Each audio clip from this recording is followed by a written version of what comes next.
Matapos i-showcase ang kanilang parasela skills and beauty mula sa runway at casting video challenges, ipinakilala na ng Miss Universe Philippines 2021 ang top 50 delegates. Pinili ang top 50 base sa votes at Miss Universe Philippines Organization judges. Sa 50 delegada, 4 ang mula sa gitnang Luzon.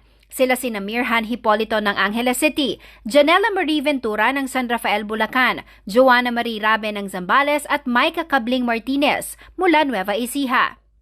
Sa aking panayam sa pambato ng Nueva Ecija na si Martinez, ipinakita nito ang kanyang galing ng mag-ala Q&A portion kami sa programang topic. If you had a chance to discuss a social issue with the world leaders, what issue would it be? Now, my advocacy ever since I was in college is mental health awareness and education, because I believe that mental health is as important as our physical health. And what's really crucial is that it's not really visible in the naked eye. So we need to give more awareness on it, more concern, and we need to talk about it so it would be normalized. Bukod sa pagiging physically ready, isa raw ang question and answer portion sa kanyang pinakapinaghahandaan sa kompetisyon. Dahil ika nga ng mga pageant fanatics, the Q&A is what makes or breaks the whole experience. Of course, I'm still training for my walk, my passerella. I've been reading for the Q&As. People are surprised because I love to study.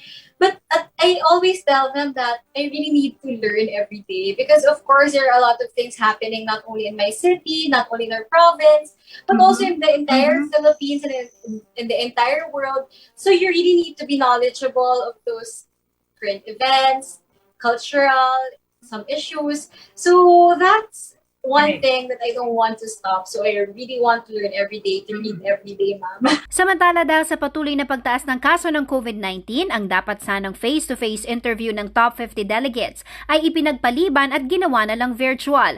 Extra challenge nga raw ang sumali sa Miss Universe Philippines ngayong new normal. Gayunpaman, looking forward daw si Martinez na makita at makilala ang iba pang kandidata ng Miss Universe Philippines. The organizations chose to prioritize the safety of everyone. So, naging virtual ulit na yung interview. May konting pag-miss, ma'am, doon sa usual pageant life na you're there practicing with your sisters, you're getting to know them. But hopefully, ma'am, God willing, that we could also meet our kin sisters. One step closer na para sa Final 30 ng pinaka-prestihiyosong beauty pageant, si Martinez. Ang 3 delegada na may highest fan votes mula August 22 hanggang August 31, may sure spot na para sa top 30.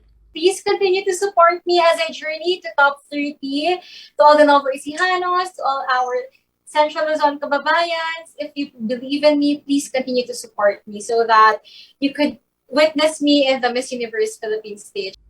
Para makaboto, kailangang i-download ang MUPH app at i-click ang photo ng kandidata.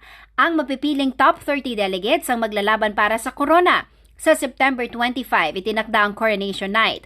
Ang mananalo ang magiging representative ng Pilipinas at sasabak sa 70th Miss Universe sa Disyembre sa Israel. Jennifer Salenga, CLTV News.